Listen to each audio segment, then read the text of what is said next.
Je le disais en intro, Kevin Durant veut partir des Brooklyn Nets. C'est tombé il y a quelques jours. Nos collègues américains ont lâché l'info, et notamment Adrian Wojnarowski.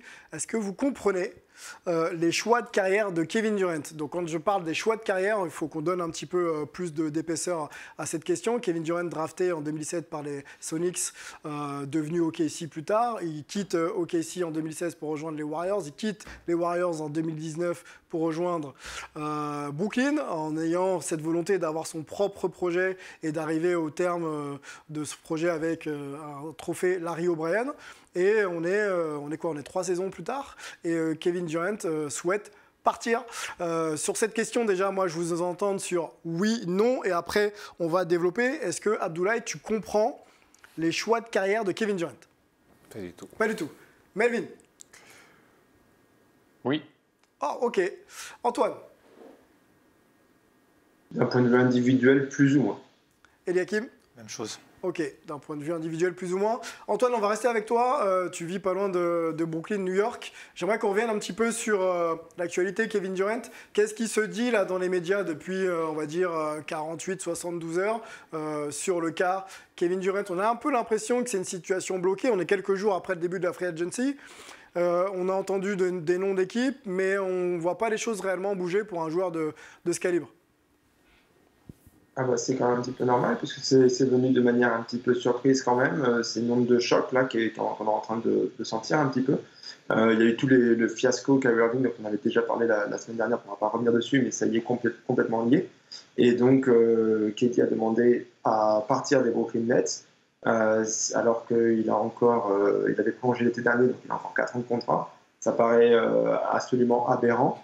Et du coup, maintenant, les Nets essaient de trouver une solution, mais il est évident que, vu la magnitude du joueur, de son contrat, à quel point la situation est assez inédite aussi, quand il reste autant d'années, ça peut pas se faire dans un claquement de doigts de trouver éventuellement un échange qui peut satisfaire les Nets. Donc là, le marché est un petit peu remué, ils écoutent un petit peu tout ce qui se passe, et on va voir quelle va être la suite.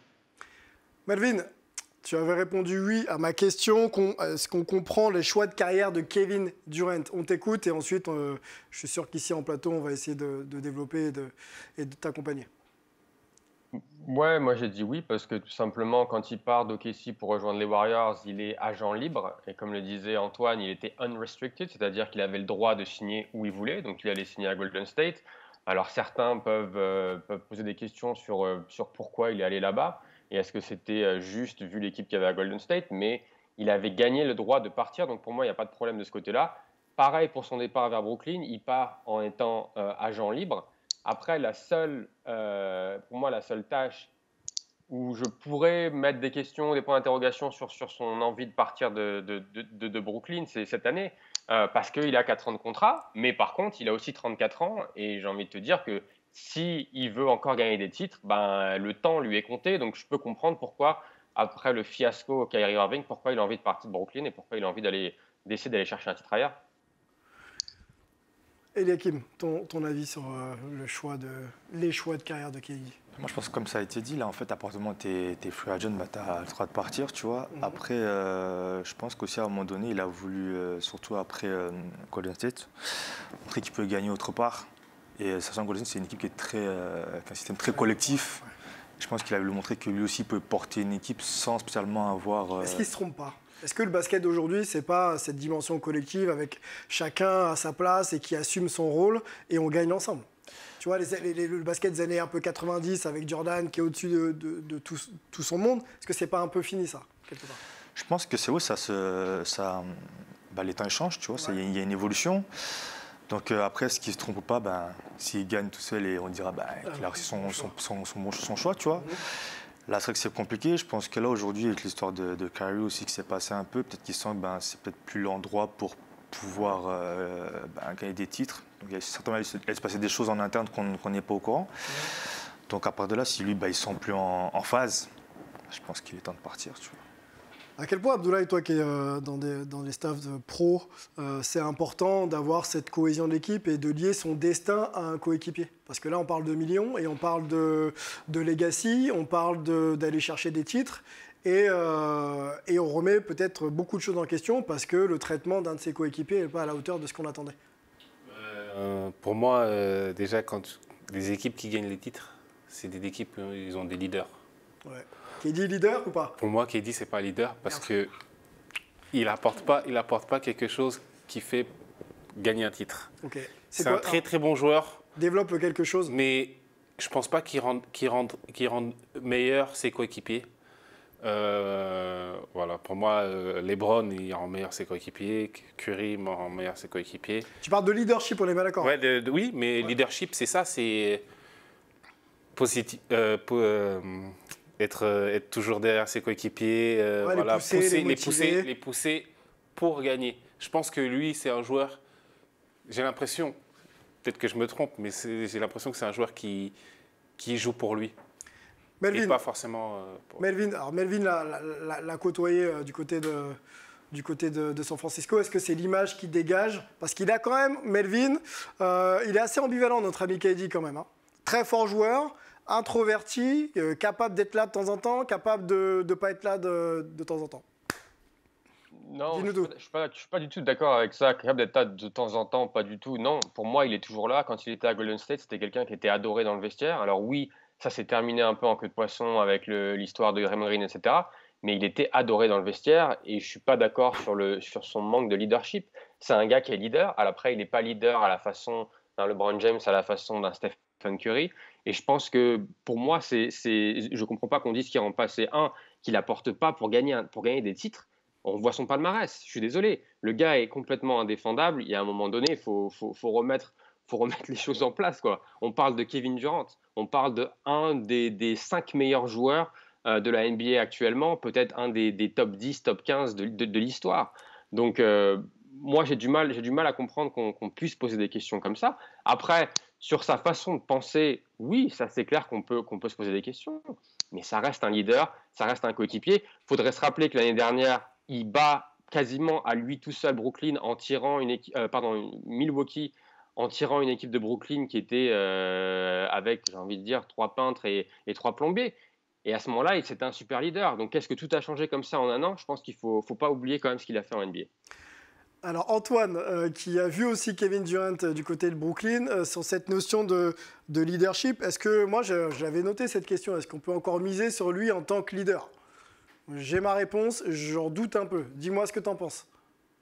Je pense que c'est compliqué quand même, honnêtement. Après, sur le terrain, oui, et je pense qu'il était adoré aux Warriors parce qu'il apportait des choses, etc. Peut-être même côté vestiaire, il y a des choses qu'on ne sait pas forcément, où ça se passait bien, il n'y a pas de problème. Il y a eu des choses où on a vu que ça ne s'est pas bien passé quand même. Mais après, pareil, sur les peintres et les plombiers à Brooklyn, bon, je comprends la vanne Melvin, mais bon. Quand même, sur le leadership, Antoine, sur le leadership de KD. Non, mais ça en fait partie, justement. Je pense qu'il est capable, effectivement, de tirer, mais le jeu vient beaucoup à lui. Moi, le seul problème que j'ai avec KD, c'est que j'ai l'impression que ça fait partie de ces joueurs qui sont tellement individualistes. Il n'y a pas que le côté introverti, c'est que vraiment, ils pensent que par eux-mêmes, ils réfléchissent que par eux-mêmes, ils s'entourent de gens qui leur disent que ce qu'ils ont envie d'entendre, etc. Et ça me pose un petit peu un problème parce qu'on voit que derrière, il y a des choses qui ne fonctionnent pas. Au bout d'un moment, la culture hyper individualiste, ça ne peut pas fonctionner. Il faut savoir un petit peu accorder les violons avec tout le monde, surtout dans un sport collectif. Eliakim, sport collectif, c'est ton dada depuis de longues saisons. On parle de leadership. Tu es un leader, tu as été un leader. Quand tu observes un petit peu KD, quand tu vois aussi un petit peu les leaders que tu as fréquentés autour de toi dans le foot ou même ailleurs, hein, tu côtoies peut-être d'autres sportifs de haut niveau, est-ce que tu ne te dis pas que KD, malgré son talent, manque peut-être de quelque chose pour passer ce step et être assis au niveau? Parce que quand on parle de KD, messieurs, on va parler de Kobe, de Jordan, de LeBron, de Steph Curry au niveau du leadership quand même. Hein. Donc est-ce qu'à ce niveau-là, il peut s'asseoir, pour reprendre une expression célèbre, à la même table? Après, comme ça a été dit avant, tu as différents types de leaders. Après, si là on compare, comme tu dis, au nom que tu viens de citer, peut-être que dans cette prise de parole, dans ce, de ramener les gens un peu, rassembler, c'est vrai que ça, c'est ce que, en tout cas, on ne voit pas du moins, tu vois. Donc peut-être qu'à ce niveau-là, c'est peut-être ça qui lui manque justement pour aller, les gars, on y va tous ensemble, même si on sent que ça part un peu en cacahuète. Les gars. Par contre, comme il a dit sur le terrain l'année passée, quand il a fallu faire les choses, en fait, il les a fait seul parce qu'il n'avait pas le choix, il était seul. Ok. Tu vois la différence. Je vois, tout à fait. On essaie de se projeter un peu. On a dit que le move allait être difficile à faire parce que bouger un contrat de 198 sur 4 ans et trouver des contreparties, c'est compliqué. Par contre, Kevin Durant, lui, a une shortlist dans laquelle on a le Heat de Miami, si cher à Eliakim. On en parlera un petit peu tout à l'heure. On a également les Suns de Phoenix. Donc ça fait deux belles équipes. Est-ce que vous le voyez atterrir dans l'une de ces deux franchises et surgit le nom des Lakers aussi. On a entendu parler des Lakers. Très compliqué, bien évidemment. Donc ce sont que des rumeurs. Eliakim, on reste avec toi. Si on doit parler de ces trois équipes, est-ce qu'ils pourraient atterrir aux Suns, aux Heat ou éventuellement aux Lakers? Moi, j'aimerais bien le voir à Miami.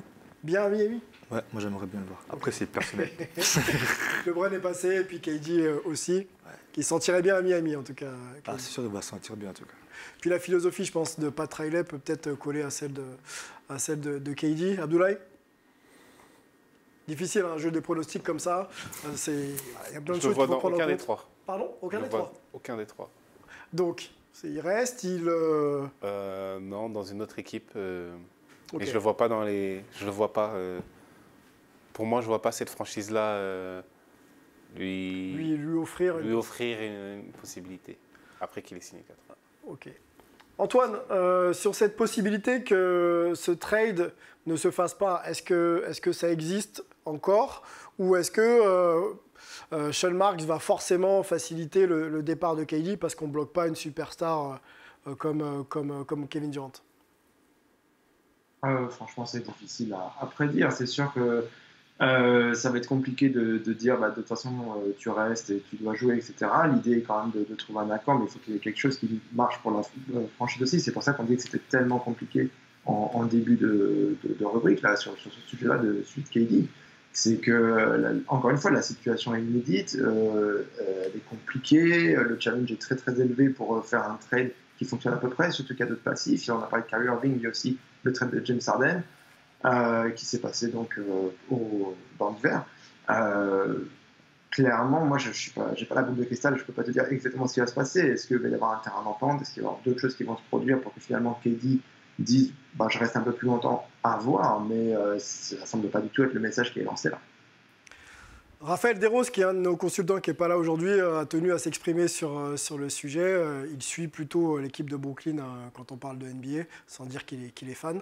Je vous propose d'écouter et puis on essaie de discuter sur son point de vue. Alors, les destinations pour KD. C'est vrai que les Suns, c'est peut-être presque un idéal pour lui. Il y a un leader qui peut, du coup, faire ce que lui n'a jamais aimé faire, prendre la parole dans le vestiaire, etc. Il y a du talent et puis une équipe qui n'a pas franchi le cap du titre. Donc là, ça lui laisse une forme de légitimité.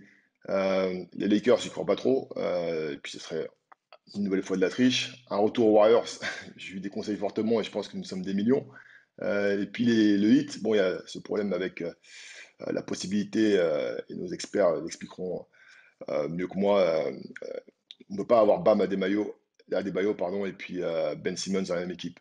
Mais c'est vrai que ça aurait du cachet aussi, une équipe qui a été en finale, mais qui n'a pas cette fameuse bague. Donc ça m'intéresserait aussi. Et puis, je voudrais quand même parler des Pelicans, qui serait à mon sens le meilleur deal pour les Nets. Maintenant, est-ce qu'ils vont chercher à satisfaire KD? Mais on pourrait récupérer un Brandon Ingram qui a un profil similaire à KD du pauvre. Pas mal de choix de draft. Donc voilà pour moi les éventualités. Si je suis côté Nets, j'étudie soit pour moi la Nouvelle-Orléans, soit pour KD, les Suns. On se repose la question, les Suns ou la Nouvelle-Orléans comme notre ami le suggère? Je dirais les Suns. Les Suns en plus, ouais. On est bien d'accord. Sur un retour de KD aux Warriors, Melvin. Non, mais Rumeur. Non, je veux dire, c'est absolument pas possible. Alors oui, il y a plusieurs journalistes américains qui sont très bien connectés ici dans la baie, qui expliquent que les stars des Warriors ne seraient pas contre. Mais je pense que pour Kevin Durant, ça fait pas sens. Pour les Warriors, ça fait pas sens après avoir expliqué qu'ils ont cette vision d'avoir deux timelines, c'est-à-dire la timeline de Steph Curry, Draymond Green et Klay Thompson, qui sont un peu plus âgés, et puis cette timeline plus jeune avec les joueurs qu'on voit ici qui seraient envoyés dans le deal, pour pouvoir construire vraiment une équipe, j'ai envie de dire, qui peut s'installer après le départ à la retraite, par exemple, de Stephen Curry. Donc je pense pas que ce sera possible. Il y a une équipe dont on n'a pas parlé, c'est Toronto, où je pense que plus que la Nouvelle-Orléans, s'il finit pas à Phoenix, je pense qu'il finira à Toronto parce qu'ils ont les joueurs. Ils ont aussi un président des opérations basket en Masai Ujiri qui est extrêmement bon pour faire ce genre de deal. Et puis, ça peut être un défi sympa parce que si tu gagnes à Toronto, on l'a vu avec Kawhi Leonard, tu ne gagnes pas juste pour la ville de Toronto, tu gagnes pour tout le pays du Canada. Bon, à suivre, hein, ça ne devrait pas se décanter tout de suite. Abdoulaye, on va finir avec toi cette discussion autour de la legacy, donc l'héritage de Kevin Durant. Est-ce que c'est pas déjà brouillé un petit peu entre ces déclarations dans les timings un petit peu particuliers, les Warriors qui sont champions sans lui, 4e titre de la bande de Steph Curry. Est-ce que tout ça, ça contribue pas un peu à ternir finalement l'image du joueur? Je pense que il a eu un peu mauvaise que les Warriors ont gagné, je pense. Parce que voilà, il a vu qu'ils ont gagné sans lui. Et je pense ils avaient déjà gagné sans lui en 2015? Oui, voilà, mais il les a rejoints pour battre LeBron. Mais voilà. Et je pense qu'il a un peu mauvaise, donc voilà, il essaye il essaye de choper une équipe pour gagner un dernier titre.